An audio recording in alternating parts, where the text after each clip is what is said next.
Well, boys, you're going to get this video. It's going to be a different video. I didn't plan on recording tonight. It's Monday night. I wanted to just come home, so I got ahead, posted the video earlier, and got ahead so I could just come home, take a shower, eat dinner, and chill with Ashley and hang out. And you haven't seen the video yet, but, well, you will have at this point. But I mounted the training cooler up last night, finally put transmission fluid in it. These 4L60s, I guess, take 11 to 12 quarts. Well, I figured I'd put 8 in and let that sit until I got ready to fire it up, and then I could fire it up. And, you know, the transmission guy said you're supposed to just kind of idle it and run it through every gear, let the fluid get through every gear, and then let it sit and get up to temp, and then check the fluid and fill it, you know, because you're supposed to fill it idling at park or whatever. So, put 8 quarts in last night before I went in for the night, and I did that on purpose so that I could see if we were going to have a puddle. And came home tonight, and there's a big fucking puddle. So, very interesting. I already jacked it up to see where it was coming from, because I already have the gun pointed at my transmission guy, because over the summer I have been alerted that he does very questionable work, of course, and I don't think the transmission is the problem, boys. So lucky for him, I don't get to bash him yet, which I wouldn't do. I'd hit him up and try to be, you know, adult about it. The rear seal is not leaking. The fluid is leaking through a hole in the center of the drive shaft yoke. So I texted another transmission guy that I talked to, and he thinks that my drive shaft is not long enough. So we're going to jack this up. I'm going to show you guys what I'm looking at, and I'm going to mark. I hope this isn't making anybody sick, but if it is, close your eyes. I'm going to mark where the drive shaft is right now, and then I'm going to take it out, and I'm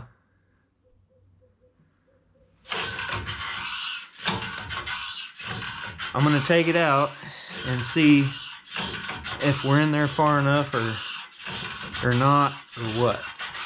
So, here we go.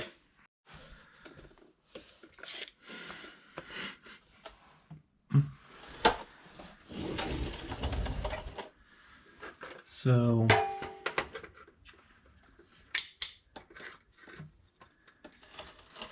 as you can see,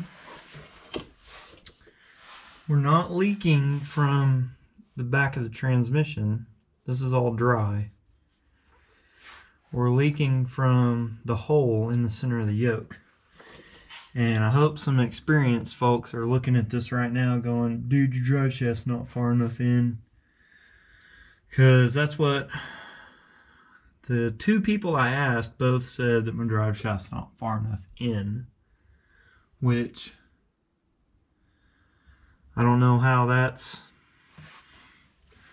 a problem. I mean, the drive shaft shop changed out the rear yoke. I don't think they made it too short though. I don't know, boys. But what I am going to do is I'm going to put a Sharpie line, and then I'm going to put a piece of tape around it too. And I'm going to unbolt it and see how much farther I can push it in to know, you know, how much more I should be in.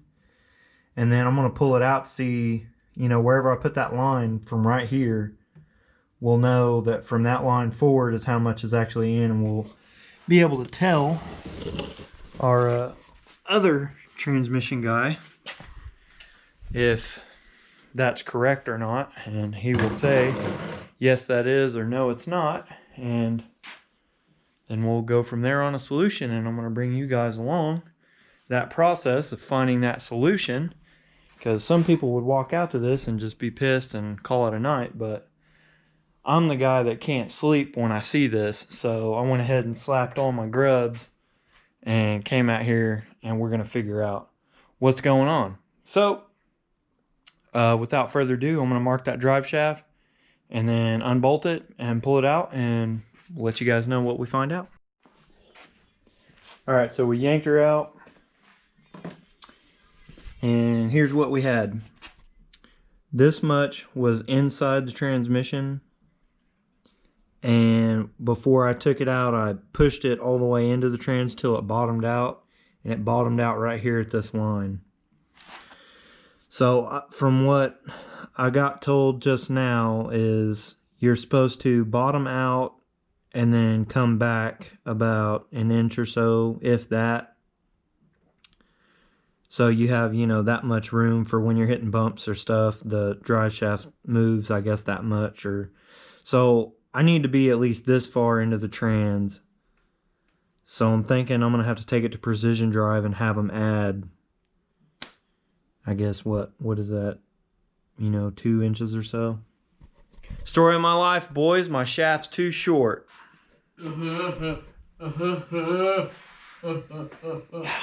We can't catch a break, can we, boys?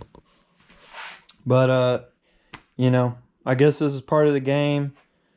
My homie Pork told me that the 95s are the bastard years of 4L60s, because these were the unique year of 4L60 before they were electronic, which I learned that, if y'all remember out, that the 95 4L60 and input shaft is 5/8 of an inch too long. So we know that much about 95 transmissions suck. And then, so I guess apparently the 95 drive shaft, it only makes sense that it's too short because the trans is too... Unforeseen problem. I never saw any of this in my research that I'd have to change the drive shaft. So, but also I've noticed in everything that I've been doing, everybody starts with a V8 truck. Like they started with a 5.7. Most of them are 96 to 98, so they have the spider injection. So they already have the right length throttle cable. They already have the right 4L60 in, all that crap. So I know my problem. I know what I need pretty much. So I guess we just got to add, you know, what, 2 inches or so. So I don't know if they just added a longer yoke, if that's what you do in this situation, or if they just add some shaft. I don't know. It's a nice beanie you got there, Taco. Thank you. I like that. You gonna have some beanies out soon for your peoples? Oh, yes. We're going to do a giveaway. You know, we got the gray with the red metallics, what they call it. Oh, I like that. Red metallic. Got a nice glisten to it. This right here, you can't tell, but it's glow in the dark. Yes. Ooh. So y'all stay tuned for that. Go follow OG Taco and put that right here on the screen for y'all to go check out. On TikTok and on Instagram, you got to use a 0 for the O, _taco. So, enjoy this short little update. A little bit of drama in the build, you know, but what do you know? What's a project truck without a little drama, right?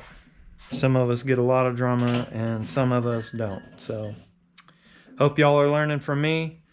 But as for us, it's It's Modelo time! Yeah, there it is. Yeah, all right, we're out, boys. But wait, there's more.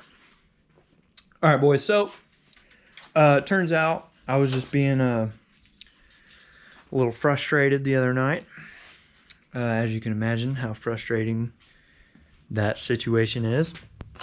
But it's a couple days later now. I've had a busy week and haven't had a chance to get out here. But I have my solution to our leaking yoke. Ah, the battery died. No, it didn't. Alright guys, check this out. So, we're going to look at all the things that could be wrong. And I looked for myself. I didn't just trust the internet and Facebook. I actually did some reading on my own.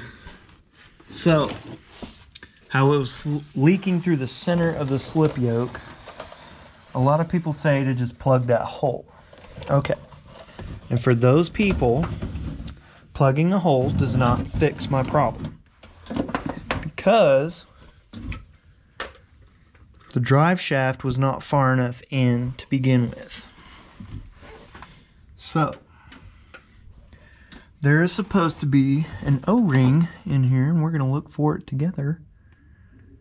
I definitely see a gap in the splines where one is supposed to be. So no, there is no O-ring there. Okay. Alright, so I need the output shaft O-ring. So that was one problem. That was the main one I figured I had, because my transmission guy I will never use again. So we needed an O-ring right there for one, and for two, I'm going to put it on the screen again right here. The drive shaft wasn't far enough in to hit that O-ring. So that's how we know if that O-ring is missing. If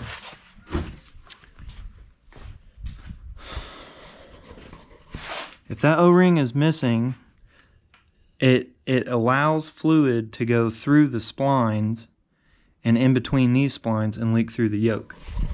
That was our problem. And now I know for sure because I finally looked at it. I didn't look at it the other day. Sorry if I'm moving the camera too much, but being real with you guys right now. So, I'd say that was probably about 3 inches or so in your output shaft. There's a groove in it where an O-ring is supposed to be. Just realized that I don't have that, of course, thanks to my fucking transmission guy. And also, I'm gonna look again.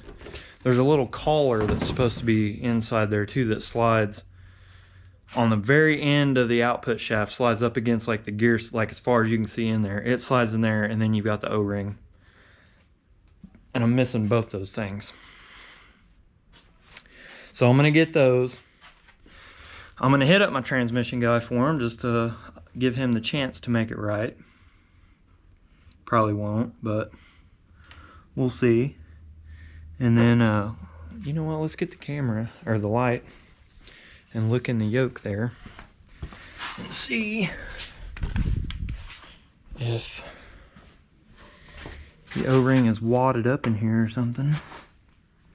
And no, it is not.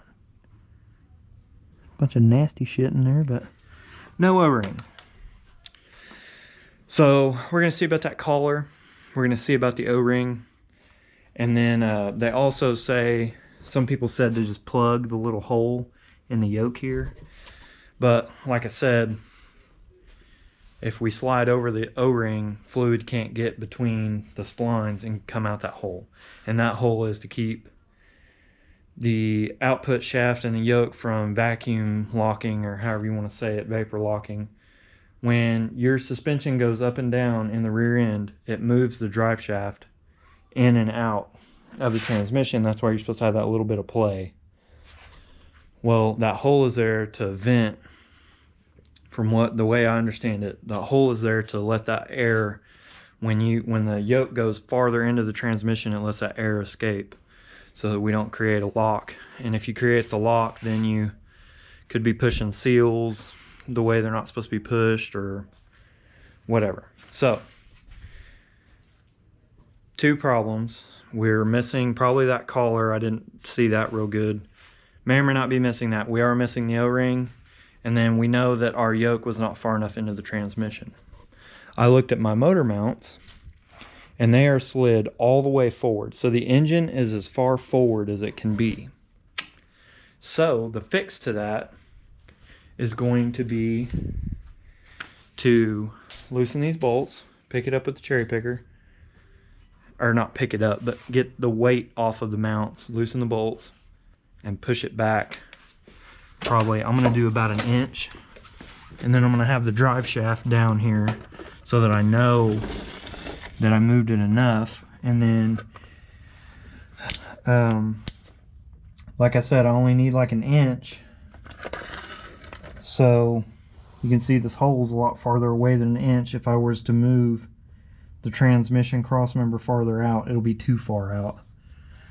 So